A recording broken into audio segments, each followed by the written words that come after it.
Well, hello everyone. Welcome to the podcast, Good Body, Good Brain. And this morning, I am so happy to have someone from Scotland. And she has such an amazing story how she became doing what she's doing. But she has a company called Build with Boundaries, and her name is Mahnaz Sharif, as in like Omar Sharif, right? Yep. That's her hubby's name, I think. I don't know if he's got a cousin named Omar Sharif, but anyway, she's going to tell us a little bit how she got started in Build with Boundaries, and then we're going to be taking it further and give our moms and our people listening some good tips of how to take care of themselves. So, with no further ado, please take it away. Thank you so much, Sally. I'm delighted to be here. My name is Mahnaz. Hi, everybody.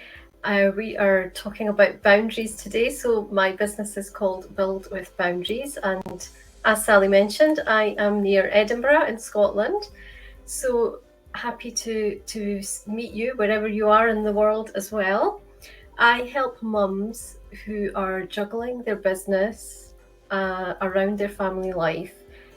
Having that work-life management can always feel like a bit of a balancing act. And I'm here to help those mums to bring more harmony into their life so that they have more ease and flow, and ultimately they can be more present for themselves as well as their family.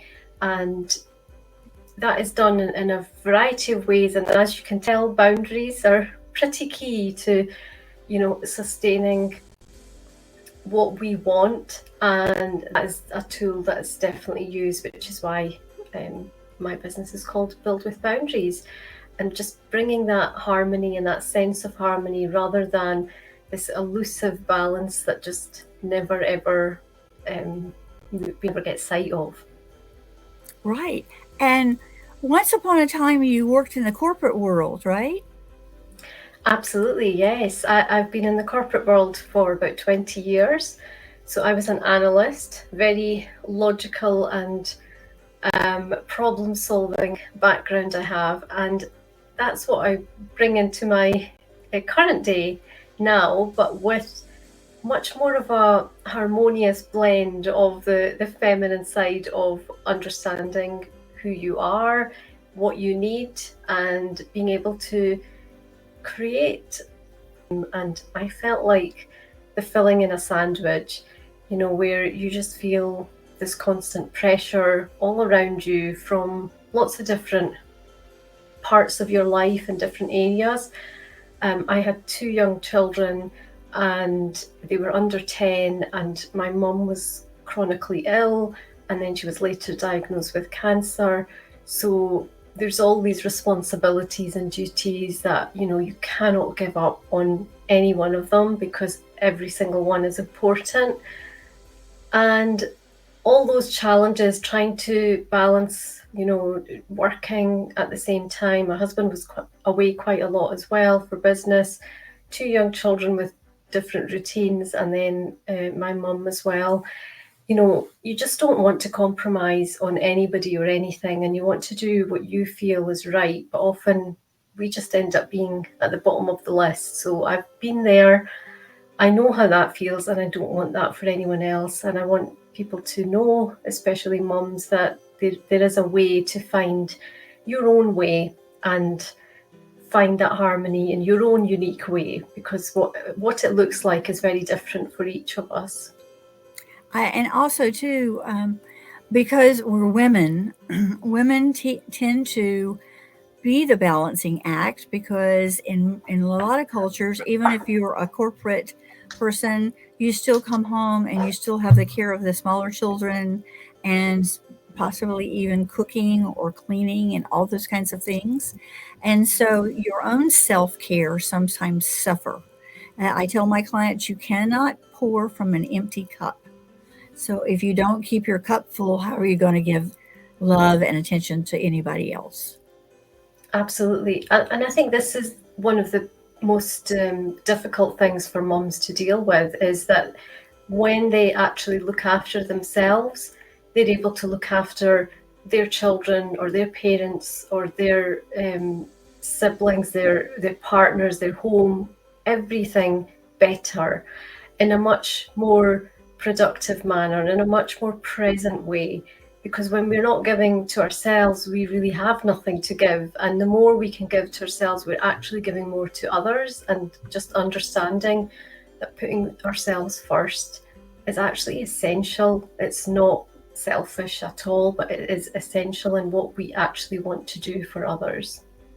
Sometimes I think you might have to sell that concept to a lot of women, and it varies from ethnicity. Um, Yeah, absolutely. I think you're right there. Every culture, even like in our own family homes, we have created our own cultures in every single family. So no matter what background you have, what religion you have, there are always these influences that create the family culture that we decide to create for ourselves. And it is hard because mums and women in general definitely take on way more, and the guilt that they feel is just like incredible. Like I don't think other men, dads, other relationships that you might have, they do not feel it in the same way. And because of this, it's a positive thing in the sense that it makes us who we are and able to serve others. But in some respects, it doesn't always serve us because we're holding on to this guilt. We almost feel guilty for all the things we are doing, and we feel guilty about the things we're not doing. And we feel all of those things all at once. So it can be incredibly powerful because it can just stop us in our tracks and we actually don't do things that would be beneficial for us because we get all of this guilt feeling is definitely something that builds up. well, I find too that social media doesn't help us because the moms on social media have been to the makeup artist, had their hair done, have beautiful clothes on, and they're just doing everything so easy peasy. They make it look so easy. No kids ever throw up or have fevers or make a big mess in the living room, or the dog doesn't have like a little accident somewhere in the corner of the house. None of these things happen to these people on social media. So when we talk to real life people, and the real life people say, how come I'm not doing like those people? And we start to compare ourselves. And that sets us up for feeling bad about our own self esteem. So I'm sure you addressed that because you talked about each person is an individual and each individual has an idea of how their life should go. Exactly. And I think that word you just mentioned there, what things should look like, I think that is something that we definitely need to start noticing more. And the more and more people that I speak to listen to just hear themselves when they use the word should, is so powerful because why we think that this should has to be the next external expectation. We get to choose and we get to decide what it is that we want and what it is that we don't want. But the trouble with that is we've come down so far, we've forgotten to ask ourselves what we really want. We've forgotten to check in with our own bodies to see what it is that we need, and we've forgotten ourselves in the process to actually give ourselves that time and that space to just be ourselves. And whatever that looks like for everybody will be different, but being present, being fully present in your day, whether that is when you're working, whether that's when you're with the kids. And I think it's just incredibly powerful to understand that, what we see, especially on social media, is just one side, is one tiny moment and a snapshot. And we don't get to see the behind the scenes. We're just getting to see what they choose to share. So we again have a choice, and it's an opportunity, if that's what's bringing us down, to have a boundary about that, right? Yes, I said the best thing you can do for yourself is just stop watching social media. Just don't watch it anymore. Yes, they're funny puppy pictures and they're little animals, But in the meantime, you can waste whole 2 hours of your day just like scrolling on Instagram, etc. And then after you do that, you think, oh my gosh, I could have done so many things beside this. Yes, sometimes we do need to just have some downtime and relax. And that's the time we need to let our brain relax and do a little daydreaming, just let ourselves drift and listen to what our body's trying to tell us, what our internal guidance system's trying to tell us. And if we listen, life becomes so much easier. 100%. Yeah. I think creating that space feels like it's very difficult when you've got so many things on your to-do list. Everything is never ending. There's this constant treadmill of things going on. It's like, that conveyor belt never stops. But we need to put pauses in, and sometimes the most productive thing that we can do is actually just take a pause. And it's incredibly helpful because, if we change how we show up, when we show up, we can just do so much better. We can be more productive and effective.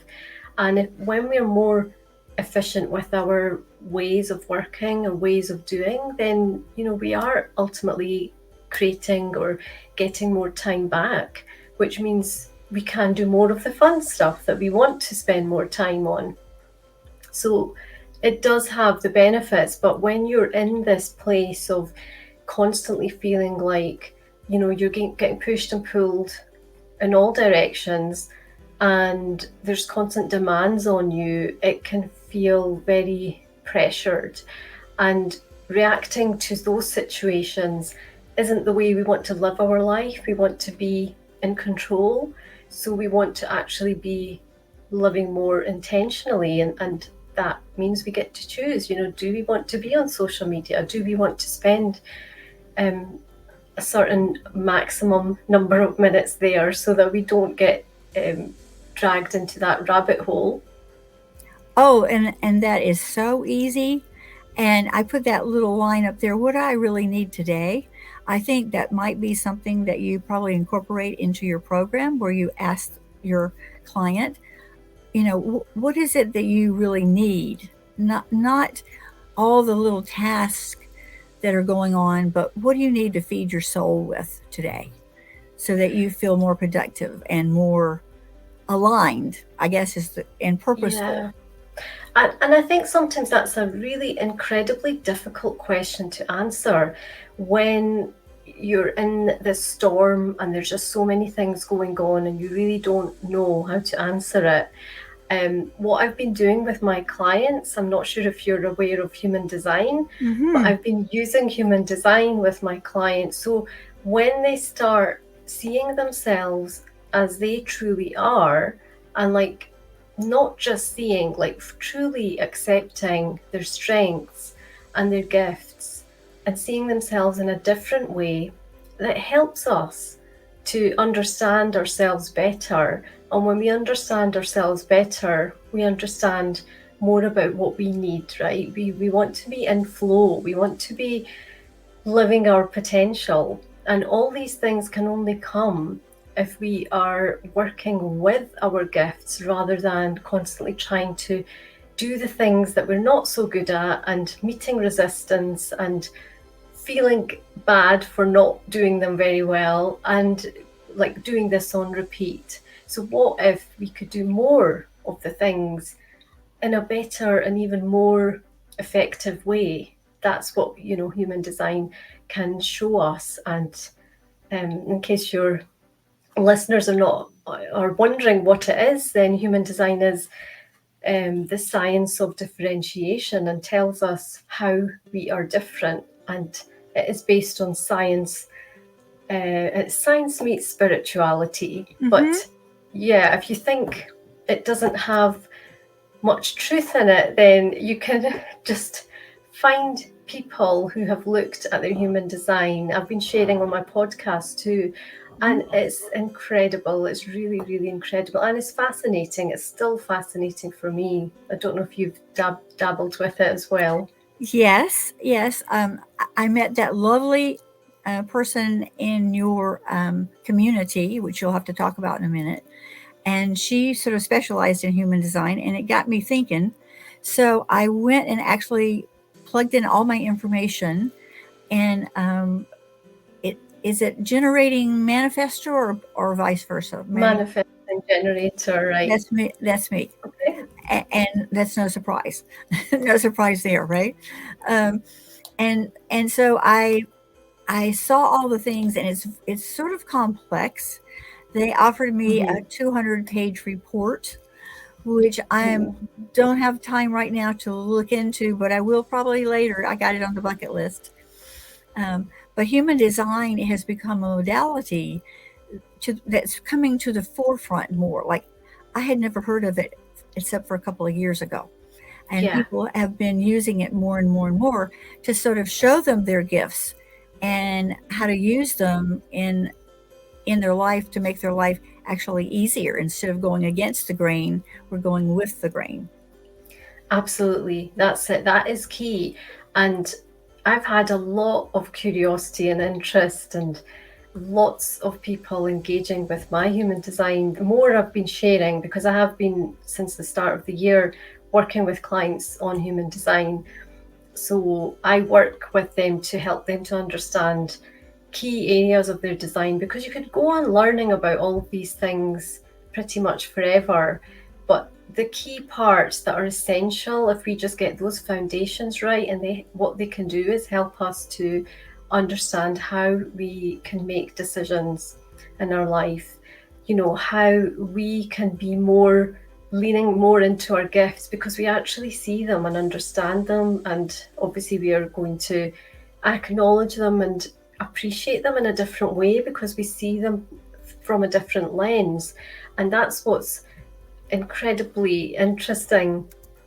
It's fascinating to see other people where you can see what all their elements coming together. And my last client that I've just finished with, she is 63 years old, and she said she didn't know who she was until she looked at the human design work that we did together. So it's powerful, and it is not for a particular age or stage. I think it is Yes. really powerful for mums because we're always looking for others and never get that chance to do our own thing and work out who we are. Until the children leave the nest, and then you start to say, Possibly. "Oh, who the heck am I?" Yeah.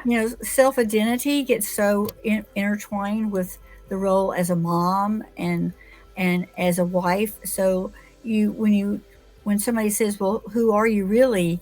It's a question sometimes people stumble over because they haven't taken the time to sort of reflect on what that really means. And we never really know. I mean, we don't come to this world with a manual. We don't know. We just have to live our experiences, and our beliefs are shaped when we're very young. So there's always something that can be blocking us or stopping us from the next thing.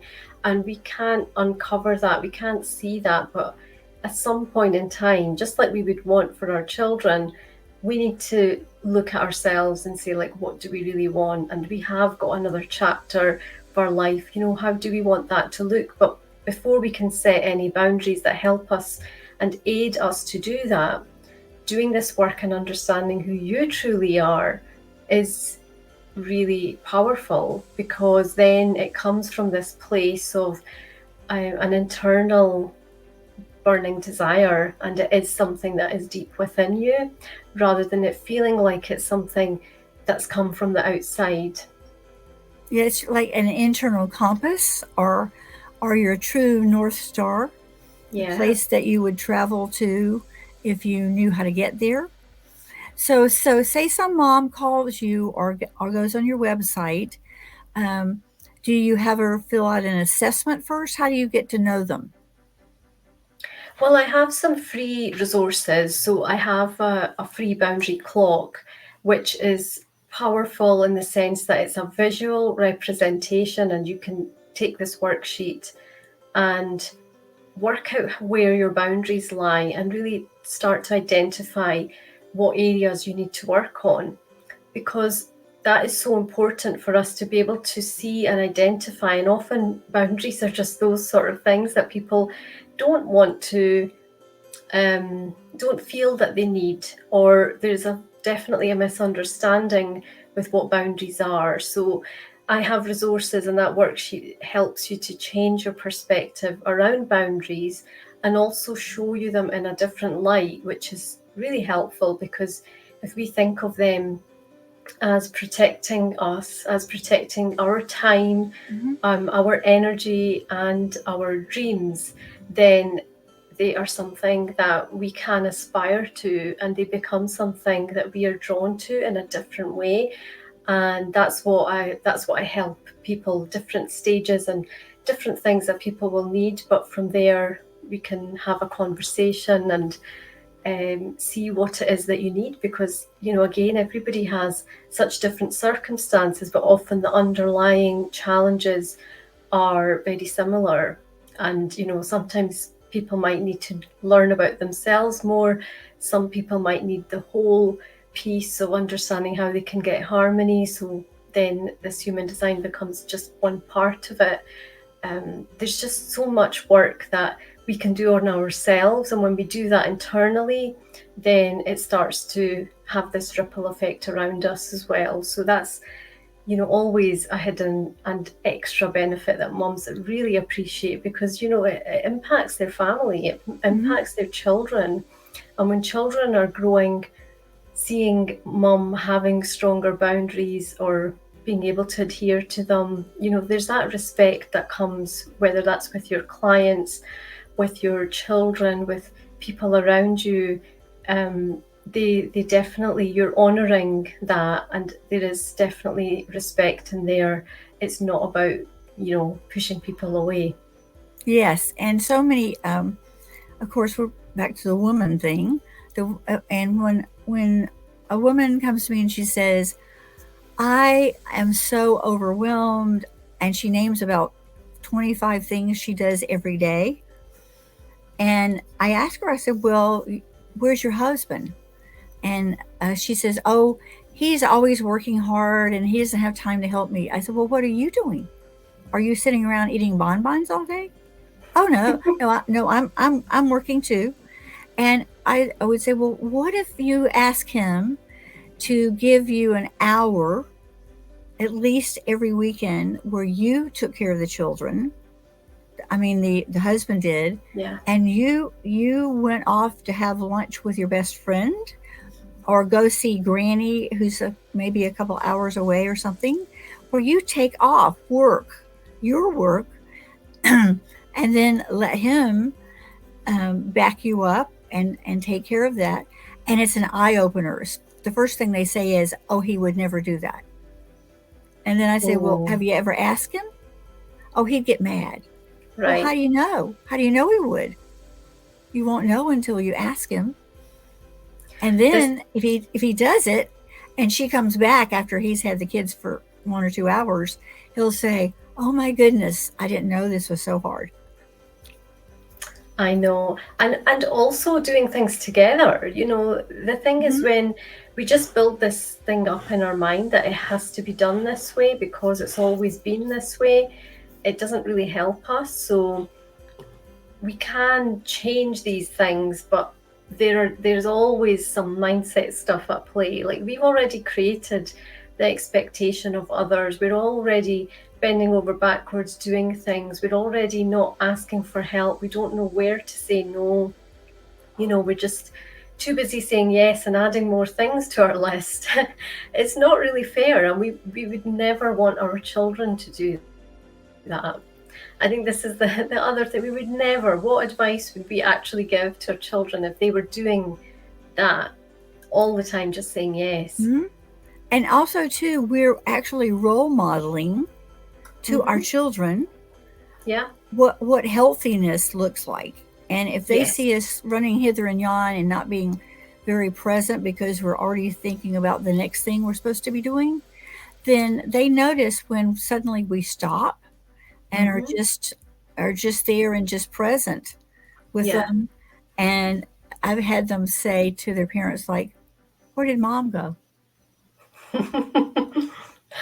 It's normalizing the conversations, the roles of mom and dad, the boundaries that they see, the respect that people have for one another. All these things, children are sponges and they are going to learn way more by seeing what they see in their home than anything else. I mean, they spend way more time at home than they do at school if you just count up the hours. So just thinking of it that way can really help us see that we have to start creating change, and it has to come from us, not like looking outside to do that, because we would never ever want that for our children. I've got 4 ways I can share with you Oh, that yes. boundaries are essential, and 4 roles that they play. And this is quite visual, so Mhm. I hope that this will be helpful for your listeners, Sally. Okay. First one is boundaries can be your shield. So they protect your time, your energy, and your dreams. And when you're setting boundaries, basically what you're saying is that my dreams matter and my well being is a priority. So that's number one. Number two is boundaries can be our clock, because what they can do is help us to manage our time more efficiently. We can set limits on when we work or how we work that allow us to be fully present with our family when it matters. Boundaries can also be our voice, so they are there to communicate what our needs and desires are. And then, because these boundaries help us to express what's important to us, it becomes self-care and not being selfish, as we spoke Mhm. about before. And last but not least, boundaries are our pathway, because what they do is they create that space for us to achieve our professional dreams without compromising on our enjoyment of raising our family. So they become like this guiding star. Yes, I think of them sometimes like you've seen the Sherpers that work on Mount Everest to help the people who are determined to get to the top. And what they Mm-hmm. do, they don't just chisel out the pathway, they actually put ropes on either side of the pathway. And that's the Yeah. boundary that keeps the Mm-hmm. client safe as they head up towards the top of Mount Everest. If they wander Yes. off, then the Sherpa says, come back, come back. You need to stay over here. This is a safe place. This is a place where you can maximize your energy because you want to go, the quickest place from one to the other is a straight line. And this is how Mm-hmm. you get to the next base camp. And I so love that. we kind of do that too, both as coaches and just as mentors to people to say, okay, I'm in this area. I can be your Sherpa. I can show you the best way to get up to the place you want to go, and it'll be easier if you have a coach to take you along the way. I love that analogy. That is so powerful. And you know what you're making me think is, when they're creating that path, when they're creating that boundary, not only is it helping them, it's also helping the people around them. Just like, in our family, when you create those boundaries, it allows you the space and allows you to understand what is and isn't within that. But it also allows the other people in your life to understand what's important to you and how they can respect those boundaries. Whether that's your children or your clients, for example. We need to have client boundaries. We need to have boundaries with everything that we do, because time is the most precious commodity we have. And the more that we guard that, and the more that we can protect it and use it intentionally, then we know what we're spending that time on. It should be thought of like a bank. We have a balance, and we want to use it in a really intentional way, so that we feel that we have given our energy to the right things in the right way for the time that we want to give. Yes, and we always can get money, but we can't go withdraw time from somewhere else. Oh, We've all got the same 24 hours a day. And if you've ever heard people like Robert Kiyosaki and Grant Yeah. Cardone and all those people, or Gary Vee, talk about what they do with their time during the day, Mm-hmm.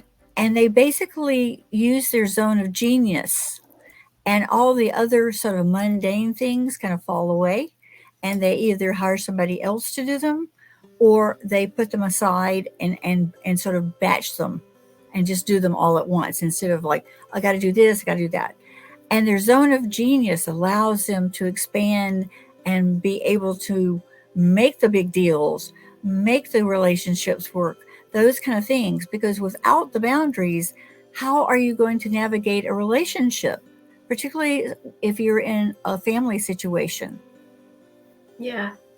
Absolutely, it's so important in all walks of life. We've listened to plenty of successful entrepreneurs, business owners, leaders, really famous people as well, and never ever have they said never have they mentioned that boundaries have not helped them. In fact, they go out of their way saying that they have strong boundaries, and being successful and having strong boundaries goes hand in hand. So that is something that we can learn from, and we just need to look around for that evidence. There is plenty of it around to show us that if we want to live that flow, that um, life of ease and flow and real presence where we can be intentional, then we have to start. And we have to start with that now. And in order for us to do that, boundaries are just a tool. They are simply a way of us to get to where we want to get to. It's like, that path that you were describing earlier. They're just helping us to make that journey easier.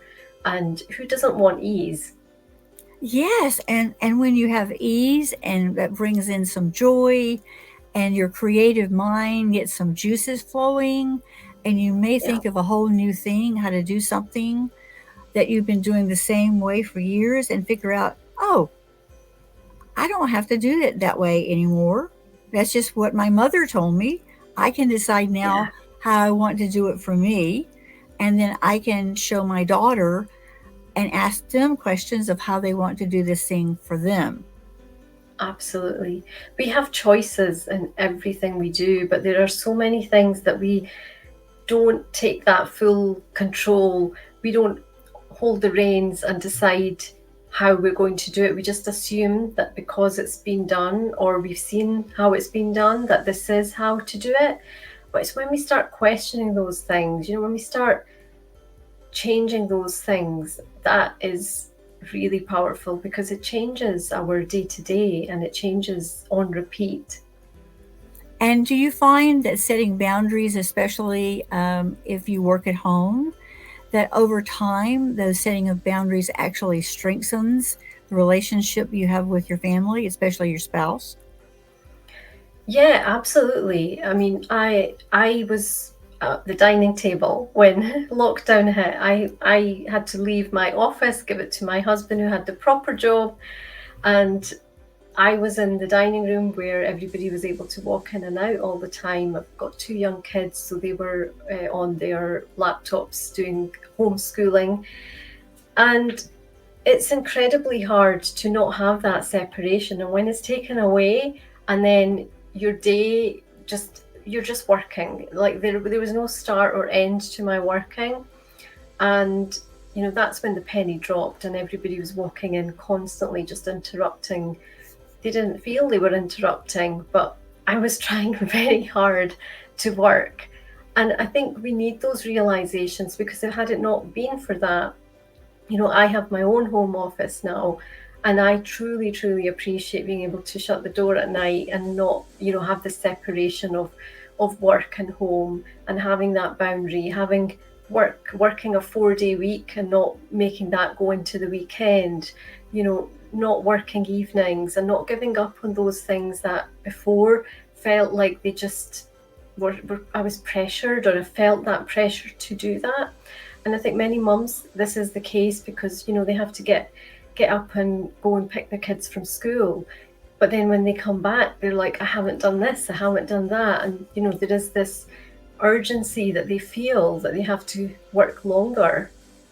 and just getting away from that, it's not easy. I've been there, and that's why I'm doing the work I'm doing, because I want to help other mums to do that. And if they want to work a 4-day week, or they want to have stronger boundaries that actually allow them to shape the life that they want, design the life, they have that power, and they Mhm. can absolutely do that, and their dreams are worth it, right, Sally?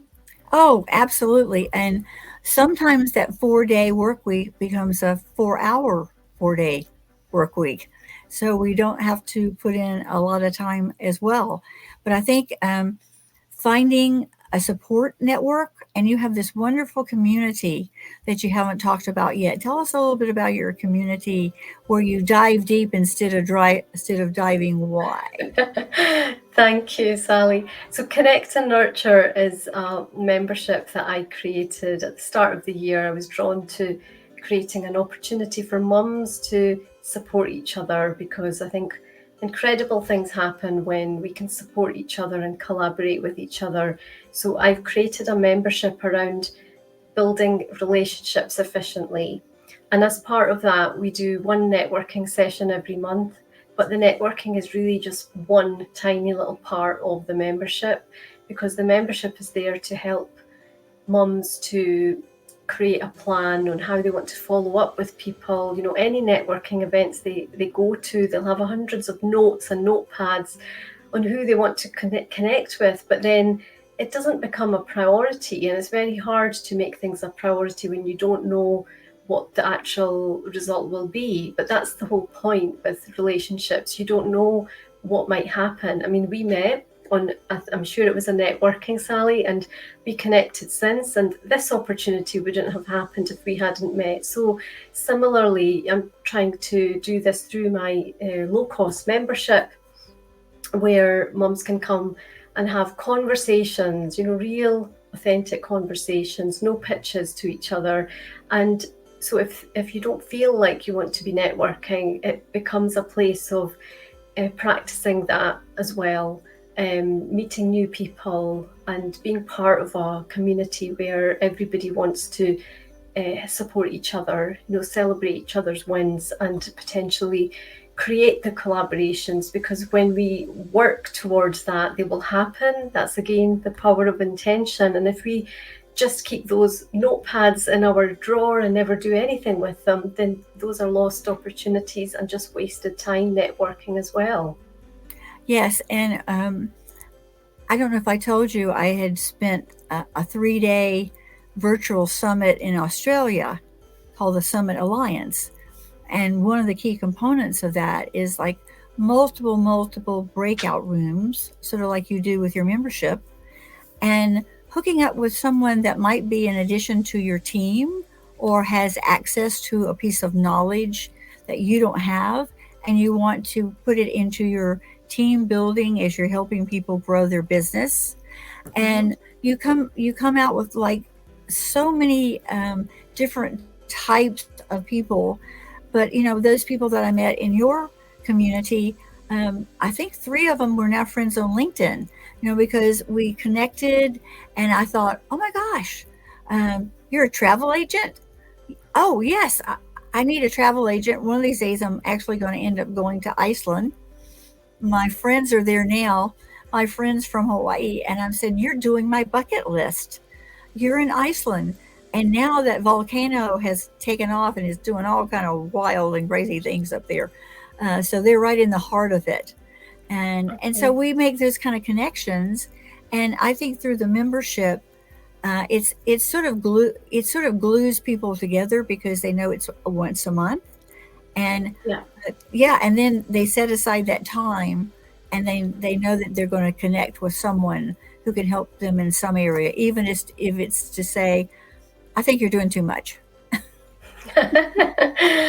Yeah, we have one more session actually in the membership, which is following up, and we actually, we're all on mute and we get on with it and do practice, what we're preaching, what I'm preaching to them, so that it's taking that action, right? Mhm. Until we don't do the things, they don't happen.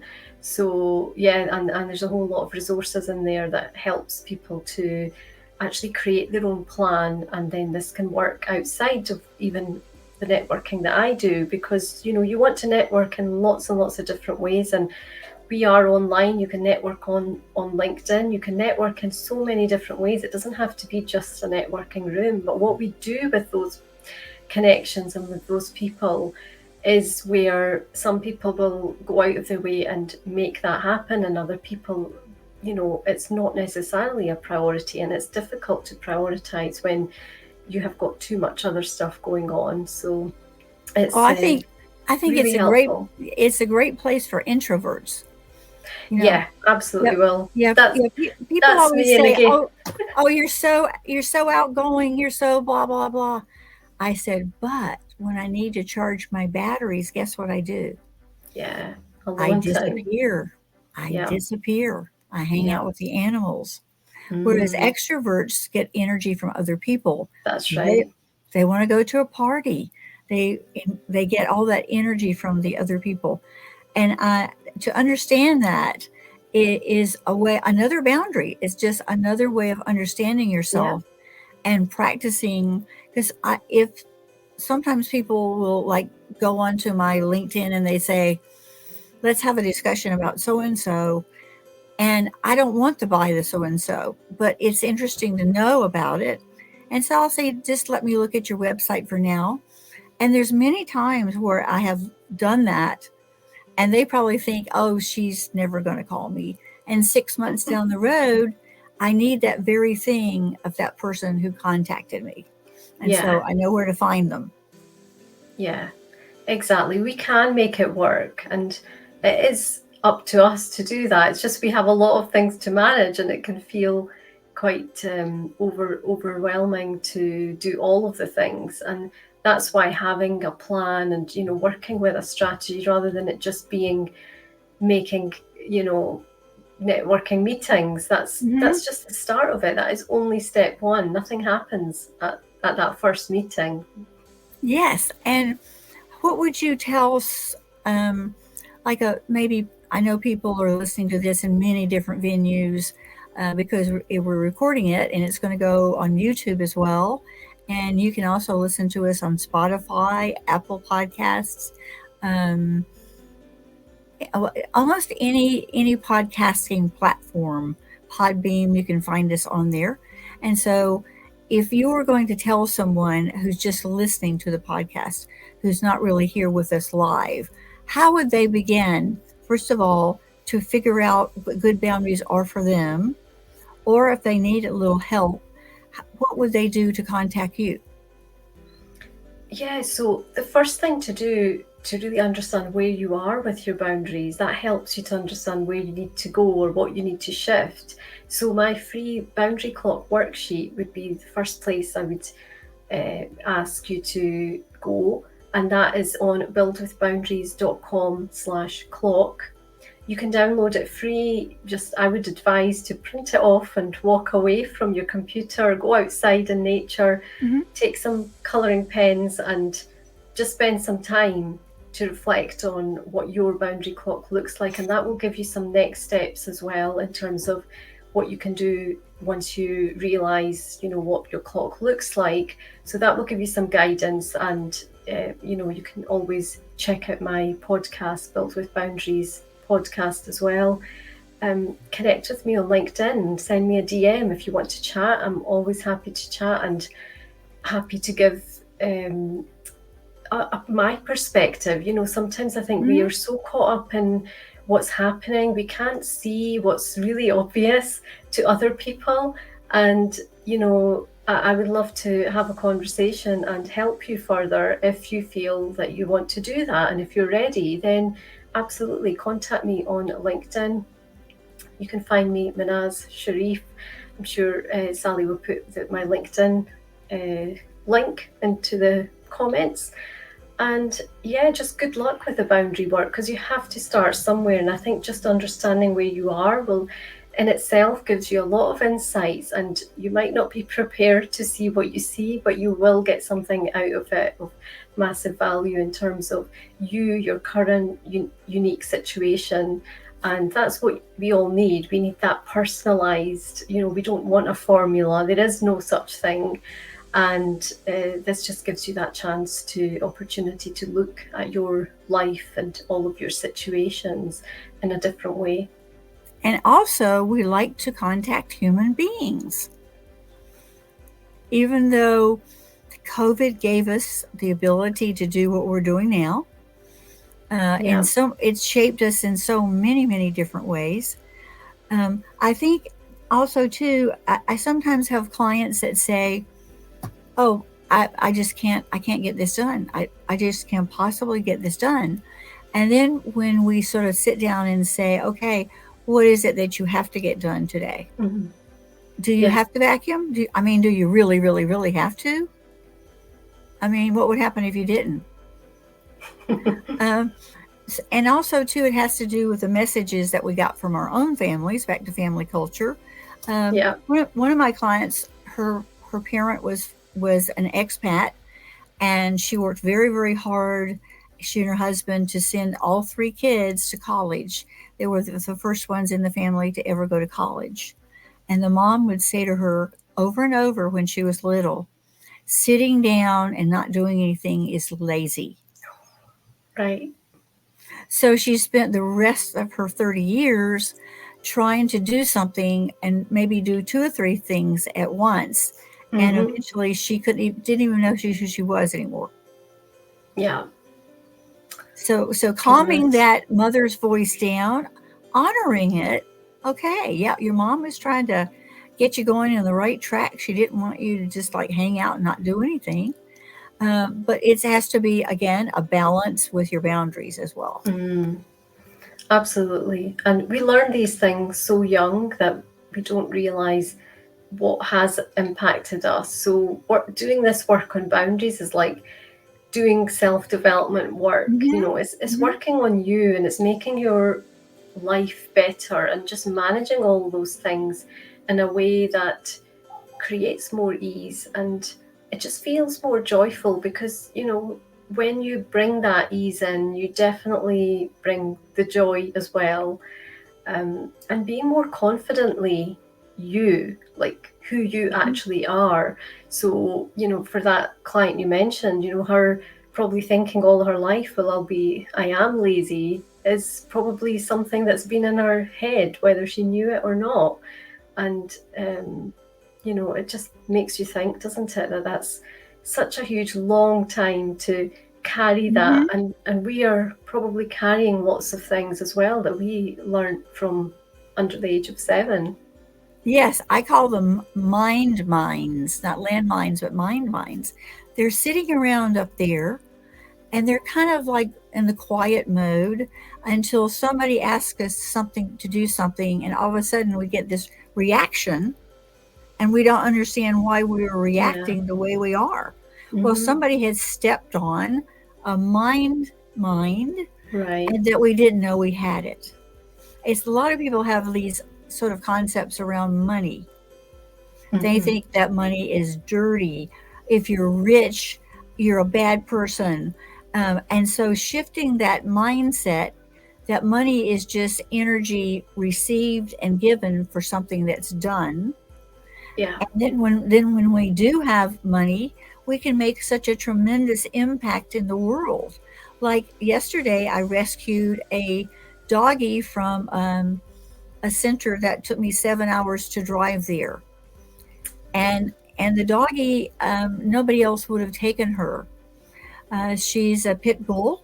She's a big Staffordshire Lab, and I know in I don't know if it's all the UK, but I know in London they actually have banned them in many places because they think that they're a bad dog. Well, there's in my mind there are no bad dogs. There's only bad owners. And so I picked her up. She had scars all over her. Um, she was about 8 years old, and she had not been given a very good life. Hmm. And so she crawled in my car, and we're driving, and she immediately fell asleep. And I got her home. We already had prepared her kennel for her, which is a really big one, but I wanted to wait until to meet the other doggies, one by one. We set that boundary.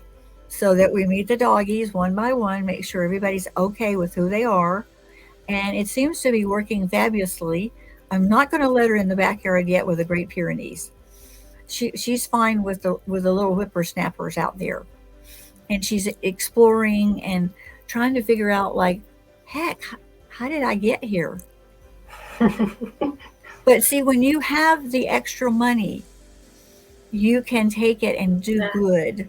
So the key is to do well and then do good. Take that impact Yes. money and just move it forward to other people so they get the benefit of it. And then in the back of us is about 10 times coming at us. 100%. That's such a lovely way to think about, it is about giving and receiving. And the more good we can do, the more that money that we use, we can do more good. It just goes round and round in circles, and that's what ultimately gives us fulfillment and builds a legacy. That's the power behind the work that we do, because for the short term it's just coming in to pay the bills and do the things that might not seem very um, interesting or very exciting, but the excitement is that other things that you could never ever have done before that you get to do. And that's amazing. I love your story about the dog. Well done. It's such a long drive, but I'm sure you're feeling happy about it, I can tell. Well, it gave me confirmation that I actually can drive 14 hours in one day and Wow. not go crazy. I didn't feel tired when I got home. I would just sit and with my new puppy and sat with her in her kennel just to kind of get her adjusted. And I was so happy I had her that I had gotten her away from the shelter. The shelter I took her from wasn't a kill shelter, but there were plenty of other dogs in an adjacent shelter. And because of all the storms, dogs have Right. gotten lost, and people, and also economically, people are saying, I just can't afford all this money on dog food and Mm, vet bills. okay. And dogs are being dumped in the street in many, many places. I know in America, especially right now. That's terrible. Yeah. Well, we can be light workers and we can help other people show their light, take that bushel off their light and show it, and then they can have a much more joyful life. And I so appreciate you coming today. All the way you had to fly all the way from Scotland. Oh my God. Thank you so much, Sally. It's been such a great conversation. Thank you for the invitation. I've loved our conversation. And I'm going to put all your information in the show notes for this podcast, Good Body, Good Brain. And you can listen it on most all major channels: Spotify, Apple Podcasts, iHeart, just about any one of them. Listen notes, you can find us. And please contact Mahnaz if she would love to talk with you. Even just send her a DM on her LinkedIn link, which will also be in the notes. So for Thank you. today, thank you so much. I have enjoyed you thoroughly. You're a delight. And I know that you're going to continue helping people, especially moms, kind of get their life back. And that's really important. Thank you, Sally. So we'll see you next time. Bye bye.